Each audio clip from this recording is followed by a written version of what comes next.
Hi Gemini, welcome to your week ahead taroscope with me, Raphael from Reydiant Reality. It's an absolute pleasure to have you. Thank you so much for being here. Thank you so much for joining me. If you haven't already, please don't forget to like, share, and if you should so choose and it resonates, hit that subscribe button. If you are already a continued subby, you know I love you for it. With that said, if you would like to book a personal reading with me, you can do so on the website addressed below. And before we start, as always, I would like to bless my deck of cards with all forms of love, light, peace, prosperity, and abundance. And I pray that the messages that come through are ultimately clear and concise, and they help you on your path to your highest vibrational good. So this week, if you would like to book a personal reading with me, hit the link in the description box below.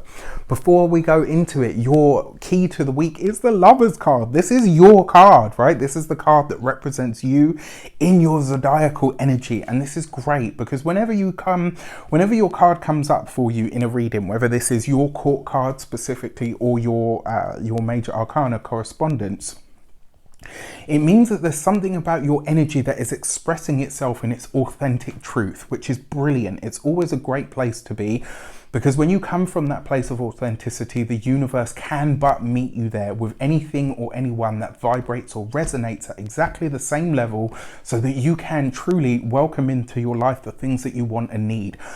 What is the Lovers card about? It's not just about love, it's not just about connection, it's not just about feeling, it's also about choice. It's about the decisions that you make. And like indifference, because there's a couple of other cards that represent choice as well, i.e. the Justice card, right?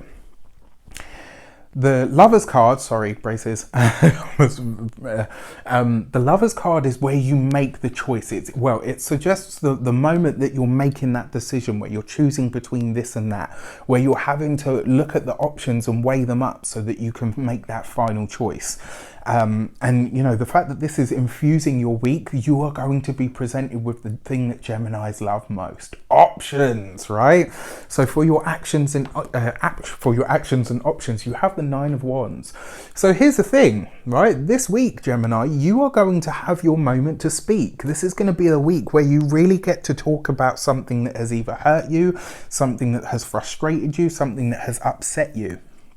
And the action and the options that you have is you can choose to say that, you can choose to take your moment to speak, you can choose to have your moment to vent, to let out all of the stuff that you've been holding on the inside, or you can choose to say nothing. Now, either which way, you are in your power because you get to choose, right? Whenever you get to choose something, whether you like the options that you have to choose from is kind of irrelevant. The power lies with you because you get to choose whichever option you take.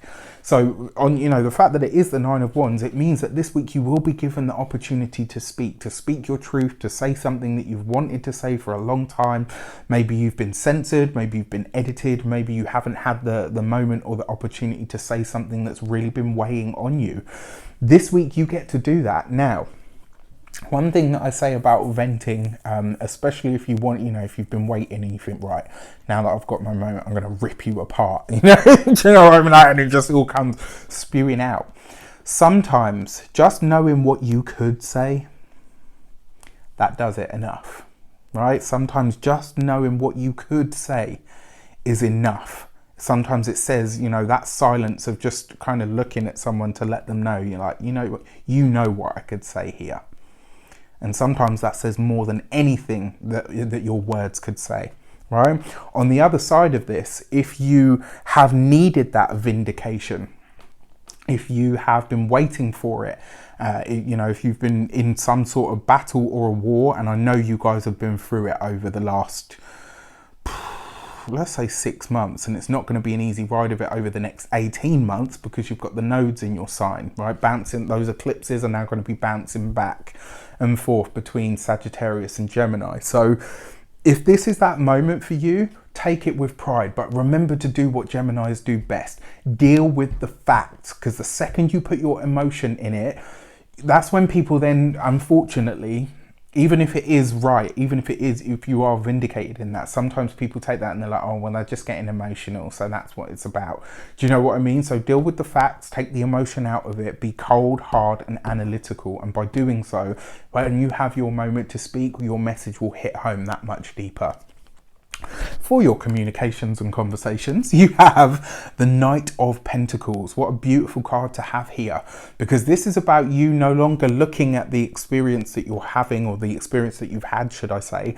This sees you firmly fixed with your gaze on the future. And it's kind of like a lot of you are doing, you know, kind of like Adele. That's fine. You broke my heart. Fuck you. I'm going to write an album about it, smash it out the park and be super successful. I'm going to make so much money that I'm not even going to be worried about what you're doing or haven't done. Right? All jokes aside, this is about you finding some way to traverse how you feel. It's going to see you having a lot of conversations this week that are either geared towards work, business, finance, or money. It could see you very determined to take whatever skills you have and elevate them to the point where, in some way, this week you could be selling your own self, right? You could be selling your skills. You could be talking yourself up. You could be saying, look, you know what? Here's the reason I'm the right person for the job. Here's the reason I'm the person that you need for A, B, and C.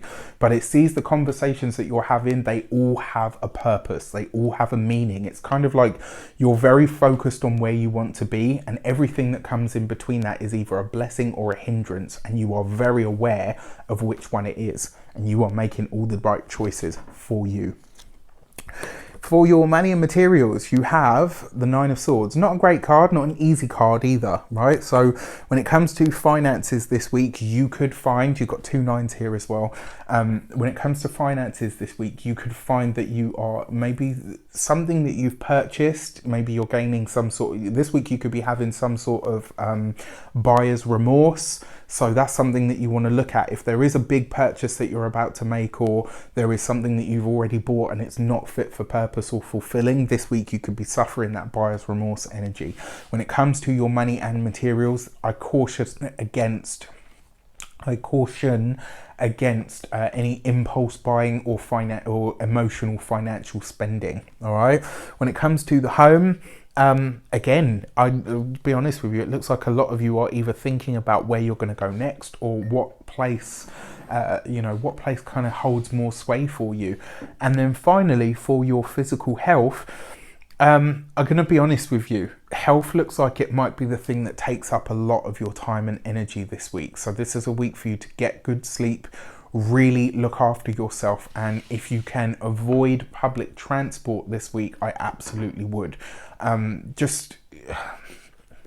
don't feel like there's an accident here, but I feel, you know, sometimes when your mind is so occupied that when you're walking you don't watch where you put your feet, and then all of a sudden your heel gets stuck down the drain and you break your shoe, and it just happens to be the most expensive pair that you own. Or I've seen it happen before where somebody was stepping on a train and she was absent-mindedly doing something. You could tell she had a lot on her mind, and she put her foot in, like in London we have mind the gap. She put her foot in the gap because you could tell she wasn't quite there. She had like a bunch of stuff here and a bag. She just looked really flustered.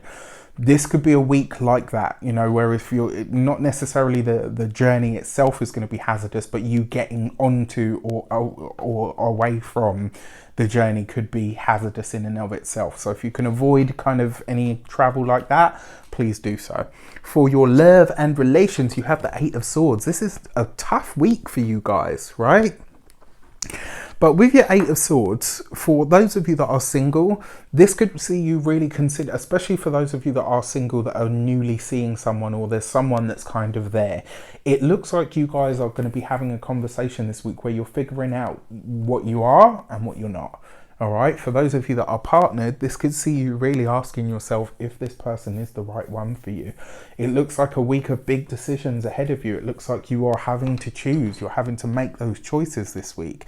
But remember, that is your power, right? The ability to choose, even if we don't like the options, that ability to choose, that is where we truly own our power. That is where we truly are in command of ourselves and our lives.